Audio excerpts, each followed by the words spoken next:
Constructing your life is about much more than just building a bank account. Each week, join real estate entrepreneur and mindset coach Austin Linney as he interviews guests who are constructing their dream lives and impacting the world around them on a daily basis. If you're an entrepreneur or wanting to start a business, or you just want to hear motivating stories of how others have overcome the odds, you are in the right place. And now for your host, Austin Linney. Guys, welcome to Construct Your Life. Austin Linney here. We've got another rant coming your way. What we're going to talk about today is when you finally break free of the victim mentality and what that does for you in your soul and your heart and in your life, really. And the easiest way I can describe the bunker victim mentality is, such a negative headspace, right? It's such me against the world. It's a woe is me. It's oh well, here we go again. Here we go. I'm the person that doesn't deserve anything good. It's such a. Do you understand how annoying that personality is to be around? Because I was that guy for a long time. Not all the time, but I was some of the times. Do you know how, we call those people vampires? They suck the fucking energy out of the room and out of you. And it's disgusting. Because we live in a society where all options are available. The only thing holding you back is your mindset and the limitations that you put on yourself. But my specialty is the bunkered in victim mentality people, because they refuse to be happy. They refuse to think of a different option because they're so ingrained in the cycle of negativity, in the cycle of the scarcity mindset, the scarcity thoughts, that they refuse to come out of it. And what you have to do with that is you have to take ownership. It doesn't mean that you're going to forgive everybody that wronged you or anything that happened to you. But regardless of what happened to you, there's ownership abounds for everybody. And it wasn't until, I'm going to paint a picture for you. I grew up on a country club, a 5-bedroom house with a pool, a maid, and fast forward a year and a half later, I'm living in 50 square foot closet on a single mattress with a fan in a closet. That's right, I said a closet. And it's very dark in there. You ever been in the closet? It's dark as shit. There ain't no windows. There ain't no maid. Sometimes if we get locked in there, I never told anybody that. It'd make for a long night because they'd be asleep and nobody would let you out. And you're left with your thoughts. And one of the thoughts is, okay, how did we get here? Well, how we got here was not taking ownership of the choices that were made to get me there. And what you have to realize is until you take full ownership of who you are, and until you take ownership of the choices that you've made to get you to where your life is, you can't change. But here's the greatest thing in the world. America loves a comeback story, baby. They love it. The number one post that I get comments on is the before and after picture. We are a before and after society. We sell the sizzle, baby. We do the same thing when we flip houses.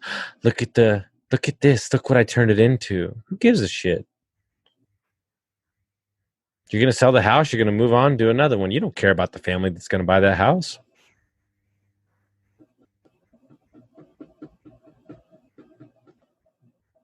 Because my issue is that Oh, that's Austin, right? That's Austin. He got better, but I can't get better. And if you tell yourself that, you already lost. Because what I'm about to describe to you is the greatest feeling that exists on the planet. And for anybody that's been in recovery, or anybody that was a drinker or wasn't, or had a bad relationship and it was toxic, they will understand what I'm talking about. The moment that I had a man ask me, okay, Gregor, well, hold on. You've created a lot of stories around why you were the reason your parents got divorced. And you've combined those stories. And can you imagine all the stories you told yourself over 20 years, and you've stacked stories on stories, and you've band-aids on band-aids and wounds on wounds. But let's go back to the moment when your parents decided to get divorced. What actually happened? What took place? Well, my parents got divorced. Okay. And then what story did you tell yourself for 20 years? What reality did you create in your mind? Right. And when I found out why they really got divorced, and then my entire world was shattered because the existence that I lived on that fueled who I was and my identity was destroyed. And that's why I talk about identity all the time, because if your identity is wrapped up in a story that you've created, when that story comes to fruition and it doesn't exist, then you have no idea who the fuck you are. But if you live your life on your core values of who you are, no matter where you live, who you're with, you can be yourself. And when I sat down and I said, you know what? I called my dad and I said, you know what? I want to take ownership of what I did in this, this fight that we've had for years and all this stuff. And I just want to let you know that I'm sorry. I acted inappropriate and all these things like that.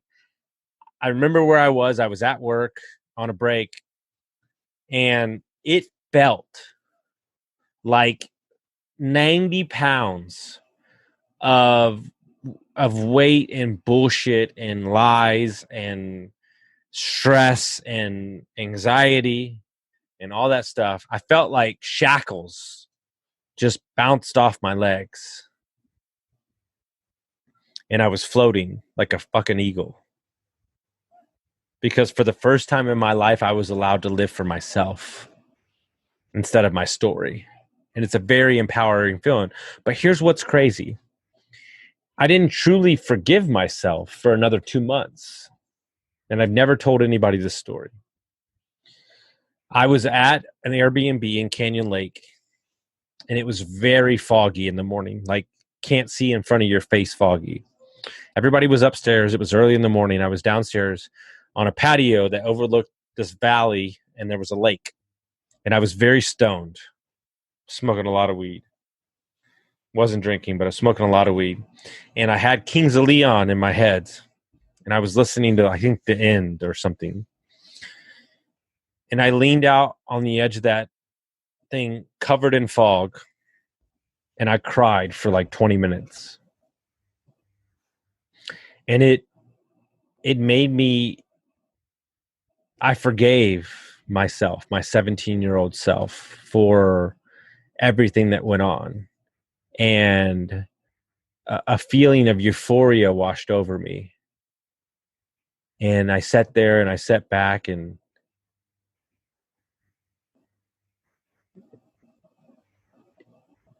you realize all the stories that you've made up, right? And all the lies that your mind created were gone in that moment. And I realized that I didn't want 1,000 single family rentals. I didn't need to be the biggest investor in the world to prove to my dad that, do you love me, Dad? Like, what the fuck is that? But a lot of us live in a world where we're trying to make our parents happy, or our grandparents, or our loved ones, or whatever. And we don't take 5 seconds to realize what we need, what really churns us up. And if you spend a little time with yourself and you took ownership of who you are, and you asked yourself what you truly need in this world, I guarantee it's not a lot. But we surround ourselves with things and stories. That's our favorite thing, is things and stories, which are very expensive for 2 reasons. One, things cost money, and the stories you're gonna need therapy. But we mask those stories and things with, we double combine them with alcohol and drugs. Because it's much easier to watch Netflix and drink and go, it's Sunday, I watch football. I'm not going to deal with what's going on in my life. And then that routine turns into again and again. And guess what? Like 6 years pass. And then your son or your daughter has to ask what's wrong with mom or dad. And do you understand, as a parent, you have 18 summers. 18. Count them. With your kid, and he might be gone, or might be college, or get married. And everybody's walking around like we got all the fucking time in the world. Oh, well, I'm not going to lean into my relationship with my friends because they'll always be there. Well, maybe they won't. I'm not going to text that person that I care about to see how they're doing, because they're always going to be there until they're not.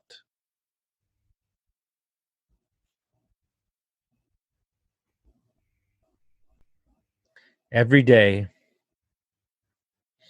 that you waste being bunkered in and feeding yourself that load of horse shit that you've been telling yourself for all these years is a day that people miss the true you. And I no longer will live in that world, because the true me is fucking badass. He's fun. He's a little sexy. A lot of sexy, actually. He's fun. He helps. He wants to work hard. He laughs. He has fun. And he's going to make a difference on this world, because it's what I was born to do.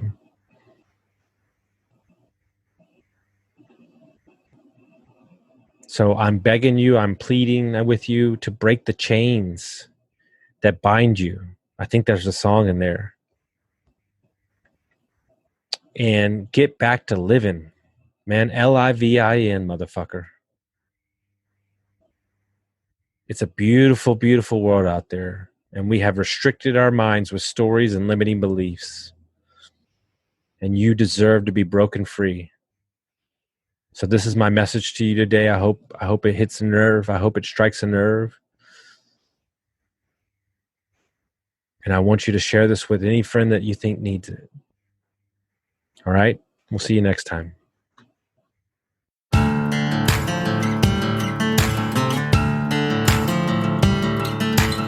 Thank you for listening to Construct Your Life with Austin Linney. If you enjoyed this episode, be sure to rate, review, subscribe, and pay it forward by sharing with a friend.